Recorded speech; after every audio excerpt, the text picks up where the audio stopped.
உங்கள் தங்க நகையை விற்று பணம் பெற நம்பிக்கையான நிறுவனம் மேக்ஸ் கோல்ட். கால் 04445454545. ரிஷிகேஷ். எங்கு திரும்பினாலும் மதுபான கடைகளையோ மாமிச கடைகளோ பார்க்க முடியல. சைவ உணவுகள் மட்டுமே இந்த மண்ணுல கிடைக்கும். இமயமலை அடிவாரத்துல கங்கை ஓடுற அழகும் அந்த அகலமான ஆற்றோட ஆச்சரியமும் பாக்குறதுக்கே பிரமிப்பாவும் ரொம்ப அழகாவும் இருக்கு. இங்க ரஜினி சார் இங்கதான் வருவாங்க. ஒரு தரம் பார்த்திருக்கேன்.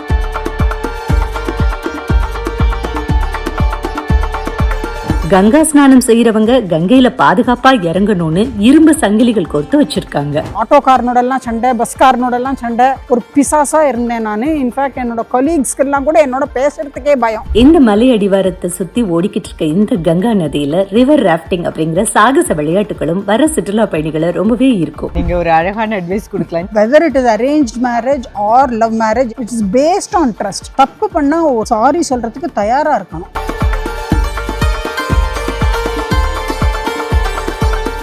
கங்கா நதி ஓரத்துல மலை அடிவாரத்துல இருக்கிறேன். பக்கத்துல நிறைய கோவில்கள் இருக்கு. இந்த மண்ணே பயங்கர டிவைன்ஃபுல்லா வைப்ரண்டா இருக்கு.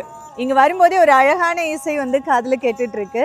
ராஜஸ்தானோட கலாச்சார பாரம்பரிய இசை ராவண்டா அப்படின்ற இந்த இன்ஸ்ட்ருமெண்ட் வச்சு வாசிச்சு காமிக்கிறாங்க.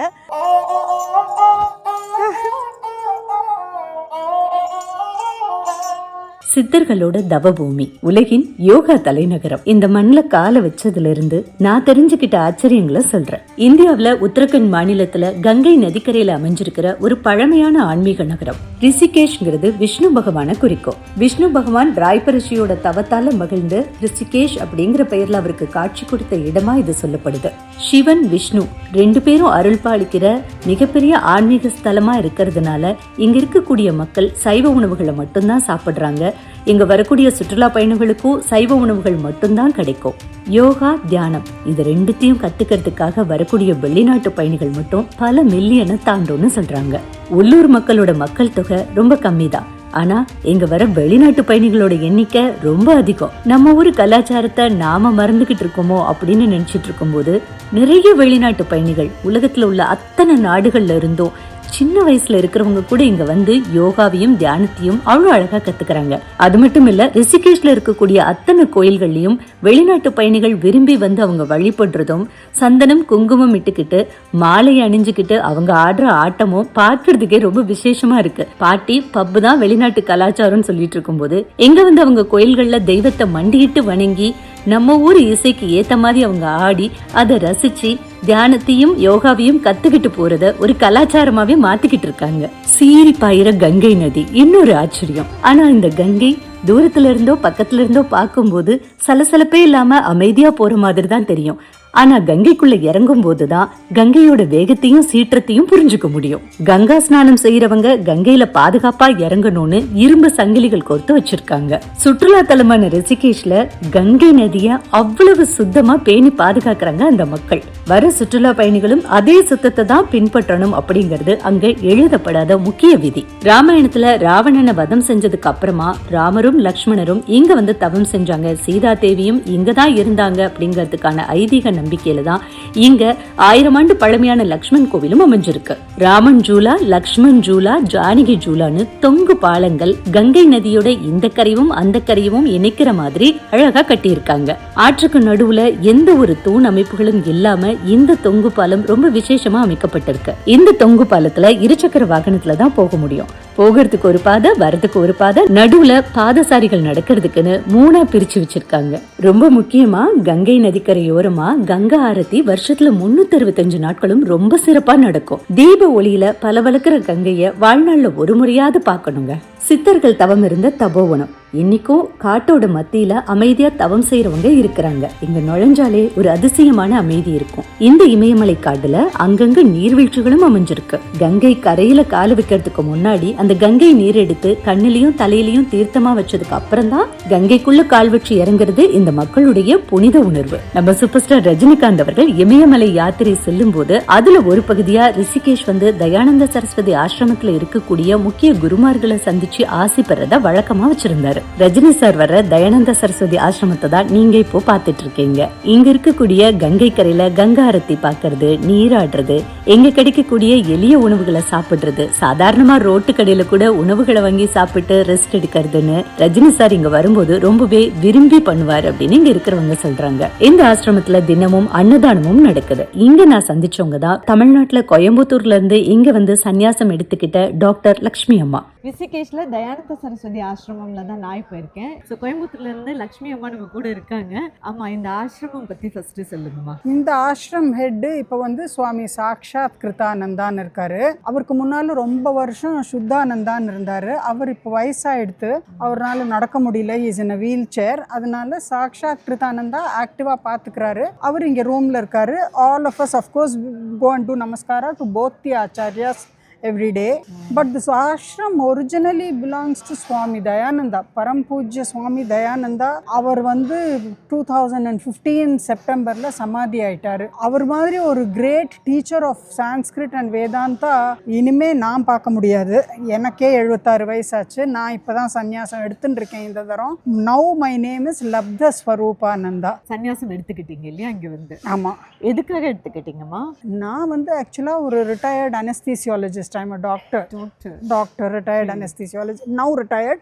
அப்பெல்லாம் ஆக்டிவ் ப்ராக்டிஸ்ல இருந்தேன். So Dayananda Swami really captured my heart so much. அந்த ஃபர்ஸ்ட் மீட்டிங்லேயே he was so charismatic and so jovial and so jolly. அதுதான் மோக்ஷ ஸ்டேட்னு அவரே சொன்னார். கோப தாபங்கள், ரொம்ப ஹை இமோஷன்ஸ் எல்லாம் இருக்கக்கூடாது, சந்தோஷமா திருப்தியா ஜாலியா இருக்கிறது தான்மா மோக்ஷம்ன்ற ஸ்டேட்டே அப்படின்னாரு. அது எனக்கு ரொம்ப பிடிச்சிருந்தது. ஏன்னா அந்த ஸ்டேஜில் நான் வந்து ரொம்ப கோவமாக இருந்தேன். யாரை பார்த்தாலும் சண்டைக்கு போவேன், யாரை பார்த்தாலும் கத்துவேன், ஆட்டோக்காரனோடலாம் சண்டை, பஸ்காரனோடலாம் சண்டை, அந்த மாதிரி தான் நான் இருந்தேன். ஒரு பிசாசாக இருந்தேன் நான். இன்ஃபேக்ட் என்னோட கொலீக்ஸ்க்கெல்லாம் கூட என்னோட பேசுறதுக்கே பயம். அந்த அளவு நான் ஒரு கோவமான ஜீவராசியாக இருந்தேன். I hate problems in my marriage. Dayananda Swami என்னை கூப்பிட்டு கேட்டார், நீ ஏன் இவ்வளோ கோவமாக இருக்க, நீ ஏன் இவ்வளோ அன்ஹாப்பியாக இருக்க? And over a period of ஒரு 10 வருஷ காலத்தில் சுவாமிஜி என்னை தனியாக கூப்பிட்டு, என் ஹஸ்பண்டை தனியாக கூப்பிட்டு, எங்களோட பேசி பேசி பேசி எங்களோட கூடுதலாக ஒரு செஷன்ஸ் எல்லாம் வச்சுட்டு கவுன்சிலிங் பண்ணி எங்களோட மேரேஜை ரிசால்வ் பண்ணி கொடுத்து கடைசி வரைக்கும் சந்தோஷமாக நாங்கள் வாழ்ந்தோம். நான் டிவோர்ஸ் பண்ணுறேன்னு சொன்ன ஹஸ்பண்டோட நான் கடைசி வரைக்கும் வாழ்ந்து, அவர் 2018 அவர் கிட்னி ஃபெயிலியரில் போனார். சந்தோஷமாக வாழ்ந்தோம். இதுக்கு காரணம் யாருன்னா பூஜ்ய சுவாமி தயானந்தா. மாதா பிதா குரு தெய்வம் எல்லாம் எனக்கு அவர் தான். அவரோட ஃபர்ஸ்ட் ஆசிரம் தான் இந்த ரிஷிகேஷ் ஆசிரம். அவர் இங்கே 18 இயர்ஸ் இங்கே படித்து நிறைய குருமாரெல்லாம் இருந்தா. தாரானந்தா, பிரணவானந்தா, ஓம்காரானந்தா, சின்மயானந்தா எல்லாரும் அவருக்கு குருவா இருந்திருக்கா. ஒரு சம்சார வாழ்க்கையில இல்லாம இருந்தும் தயானந்த சரஸ்வதி சுவாமிகள் உங்களை உங்க என்னோட சம்சாரத்தை ஆமா அது ரொம்ப கட்டாயமா சொல்லணும். என்னக்கா சுவாமிஜியோட தயா குணம் தான் அவருக்கு பேரே தயானந்தான்னு இருக்கு. யாருக்கு கஷ்டம் இருக்கு, என்ன கஷ்டம் இருக்கு, ஆல்கஹாலிக்ஸை பிக் அவுட் பண்ணுவார். அவளுக்கு ஹெல்ப் பண்ணி கவுன்சிலிங் கொடுத்து ட்ரீட்மெண்ட் கொடுத்து அவளை நல்லாக்குவார். ஏதாவது துக்கம் கஷ்டம் மனசில் கோபம் வெறுப்பு எல்லாம் இருந்தால் இந்த மோட்சம் கிடைக்காது. ஒரு காம் அண்ட் பீஸ்ஃபுல் மைண்டு, எல்லாத்தையும் அக்செப்ட் பண்ணுற குணம், அந்த நேச்சர் இருந்தால் அந்த நேச்சரில் தான் உனக்கு இந்த மோட்சம் சித்தமடையும். ஸோ ப்ராப்ளம்ஸை ஃபஸ்ட்டு சால்வ் பண்ண தெரிஞ்சுக்கணும். ஸோ கோவத்தை எப்படி விடுறது, எனக்கு இருந்த கில்ட் எல்லாம் எப்படி விடுறது, எல்லாம் சுவாமிஜி எனக்கு கவுன்சிலிங் கொடுத்தாரு. த்ரூ மை மேரேஜ் என்னெல்லாம் ஹர்ட்ஸ் இருக்கோ அதெல்லாம் எலிமினேட் பண்ணி கொடுத்தாரு. என்ன டிப்ஸ் சொல்லி கொடுத்தாங்கம்மா உங்களுக்கு? ஒரு சின்ன அழகான டிப்ஸ்னாக்கா, கோவத்தை முதல்ல வந்து எழுதிக்கோ, என்ன கோவம் இருக்கோ எல்லாத்தையும் எழுது. ஸோ என்னெல்லாம் கோவம் இருந்ததோ நான் A4 ஷீட்டில் பேஜாக எழுதி கொடுத்துருக்கேன் சுவாமிஜிக்கு. அதை வச்சுட்டு தான் என்னோட ஹஸ்பண்டை கூப்பிட்டு, அவளுக்கு மனசில் இவ்வளோ பாரம் இருக்குது, கோவம் இருக்குது உன் மேலே, நீ என்ன சொல்கிற இதுக்கு நான் அவரை கேட்டு, திருப்பி என்னை கூப்பிட்டு அவரை கூப்பிட்டு எங்களோட பேசி அப்படியெல்லாம் சமாதானம் பண்ணி வச்சார். இந்த கோபம் வந்து அவளுக்கு நியாயமானது, இந்த கோபம் லக்ஷ்மி இது உனக்கு நியாயம் இல்லாதது, இது நீ வந்து அனாவசியமாக அவன் மேலே கோவப்படுற அப்படின்னு சில விஷயத்தில் என்னையும் தப்பு சொன்னார். நிறைய விஷயத்தில் எனக்கு இருந்த கோபம் ரைட்டுன்னு சொல்லி என் ஹஸ்பண்டை என்கிட்ட மன்னிப்பு கேட்க வச்சார். அது வரைக்கும் என் ஹஸ்பண்டு மன்னிப்பே கேட்க மாட்டேன், நான் பண்ணது ரைட்டு நீ புரிஞ்சுக்க மாட்டேங்கிறேன்ற மாதிரி பேசிட்டு இருந்தார். அதுலேருந்து என் ஹஸ்பண்ட் என்கிட்ட மன்னிப்பு கேட்டார். மன்னிப்பு கேட்ட உடனே எல்லாம் போயிடுது, எல்லா கோபமும் போயிடுது. அதுதானே வேணும் நமக்கு, acknowledgement, validation of your emotions. அந்த வேலிடேஷன் இருந்தாலே நமக்கு அந்த கோவம் அந்த வெறுப்பு எல்லாம் போயிடும். கணவன் மனைவி உறவுல எது இல்லாம இருந்ததுமா, எது அப்புறமா வந்து ட்ரஸ்ட் இல்லாமல் இருந்தது. ஏன்னா he was letting me down all the time. So அந்த ட்ரஸ்ட் நம்பிக்கை அவர் மேலே இல்லாமல் இருந்தது.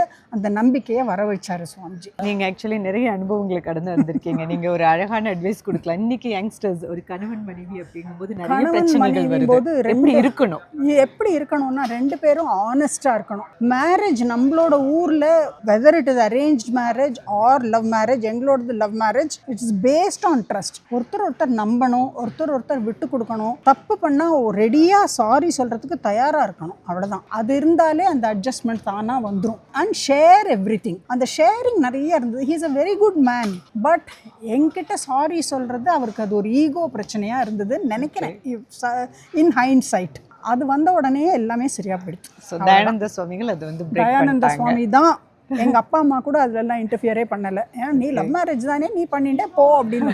இங்க ரஜினி சார் இங்க தான் வருவாங்க வந்துட்டு இருந்தாரு. இப்போ தெரியலம்மா எனக்கு. இப்பெல்லாம் வேற ஏதோ ஆசிரம் கூட போறாருன்னு. இங்க வரும்போது நீங்க பாத்திருக்கீங்களா ரஜினி? ஒரு தரம் பார்த்திருக்கேன்.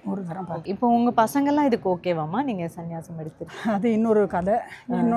எனக்கு ஒரே பொண்ணு. எங்களுக்கு அவளுக்கு 2000ல கல்யாணம் பண்ணி கொடுத்தோம். 2020ல கேன்சர் பிரெஸ்ட்ல அவ செத்து போயிட்டா, என்னோட ஒரே பொண்ணு. ஸோ என் மாப்பிள்ளையும் பேரனும் சென்னையில் இருக்காங்க. They are okay with it. ஏன்னா பேரன் வந்து பிடெக் முடிச்சு அவன் சொந்தமாக பிஸ்னஸ் பண்ணிட்டு இருக்கான். எல்லாரும் அவங்கவுங்க இண்டிபெண்ட்டாக இருக்காங்க. சம்மந்தி அம்மா அவளை பார்த்துட்டு இருக்கா. Nobody needs me. என்ன யாருக்கும் தேவையில்லை, அதனால அவள் தூக்கி எறியல. பட் என்னோட இமீடியட் ப்ரெசன்ஸ் அண்ட் கேர் தேவையில்லைன்றதுனால I felt free enough to take sannyasa. They were okay with it. ரொம்ப எனக்கு பகவானே எனக்கு சன்னியாசம் கொடுத்துட்டாரு. ஹஸ்பண்டும் போயிட்டாரு, பொண்ணும் போயிட்டா. நானே தனியாக தான் இருக்கேன். ஸோ பகவானே எனக்கு சன்னியாசம் கொடுத்துட்டாரு 5 வருஷம் முன்னாலேயே. நான் பகவத்கீதா ஆன்லைன் கிளாஸஸ் எடுத்துட்டு இருக்கேன். விஷ்ணு சஹஸ்ரநாமம் பாஷ்யத்தோட ஒரு தடவை ஆன்லைன் கிளாஸ் எடுத்தேன். வாழ்க்கையில என்ன வந்தாலும் அதை கடந்து நம்ம நிக்கணும், பறந்து யோசிக்கணும் அப்படிங்கிற ஒரு விஷயத்தை சொல்லியிருக்கீங்க. உலக க்ஷேமார்த்தம் நம்ம வாழணும், உலகத்துக்காக தான் நம்ம வாழணும். நன்றிமா, ரொம்ப நன்றி. ரொம்ப தேங்க்ஸ். 8ஆம் நூற்றாண்டுல ஆதிசங்கரர் இமயமலை பயணத்தின் போது இங்க வந்து பல முக்கிய கோயில்களை நிறுவினதா வரலாறு சொல்லுது. இங்க பல ஆன்மீக குருக்கள், ஆசிரமங்கள், தியான மையங்கள் நிறைஞ்சிருக்கு. என்ன கவர்ந்த இன்னொரு ஆச்சரியம் என்னன்னா, இங்க வர வெளிநாட்டு பயணிகள் ருத்ராஜ மாலைய கழுத்துலயும் தலையில கொண்டையா போட்டு அந்த கொண்டைய சுத்தியும் போட்டுக்கிட்டு இருக்காங்க. சிவனை ஆன்மீக குருவா ஏத்துக்கிட்டு இருக்காங்க. சிவனோட ஜடாமுடி மாதிரி நிறைய பேர் கால் வரைக்கும் முடிய வளர்த்து சடாமுடியா சுத்திக்கிட்டு இருக்காங்க. ரிஷிகேஷோட முக்கிய தெருக்கள் மட்டும்தான் அகலமா இருக்கும். மற்றபடி எல்லா கிளை தெருக்களும் பயங்கர குட்டி குட்டியா இருக்கும். அதனாலேயே இங்க இருக்கிற மக்களும் சரி, வர்ற பயணிகளும் 80% இருசக்கர வாகனத்தை தான் ப்ரிஃபர் பண்ணுவாங்க. இல்லாதவங்க லோக்கல்ல இருசக்கர வாகனங்களை வாடகைக்கு எடுத்து ஓட்டிட்டு போறாங்க. தெருக்கள் எல்லாம் ரொம்ப சரிவா குட்டியா இருக்கும். ஏன்னா மழை பெய்யும் போது மழை தண்ணி நிக்காம ஓடிக்கிட்டே இருக்கணுங்கிறதுக்காக தான் இந்த நகரத்தோட உட்கட்டமைப்பு இப்படி சின்ன சின்ன தெருக்களா சரிவா அமைக்கப்பட்டிருக்கு. இங்க நிறைய கெஃபே, ஹாஸ்டல்ஸ் இருக்கு. ஏன்னா வர வெளிநாட்டு பயணிகளுக்காகவே. மொத்தத்துல ரிஷிகேஷ் பயணம் எனக்கு ஒரு ஆச்சரியம் மட்டும் இல்ல, ரொம்ப ஒரு அழகான அமைதியையும் என் மனசுல கொடுத்தது. சுற்றுலான்னு எங்கெங்கெல்லாமோ போறோம், கண்டிப்பா ஒரு முறையாவது ரிஷிகேஷ் பயணம் பண்ணி பாருங்க, ஒரு அமைதியை உணர்வீங்க. உங்கள் தங்க நகையை விற்று பணம் பெற நம்பிக்கையான நிறுவனம் மேக்ஸ் கோல்ட். கால் 04445454545.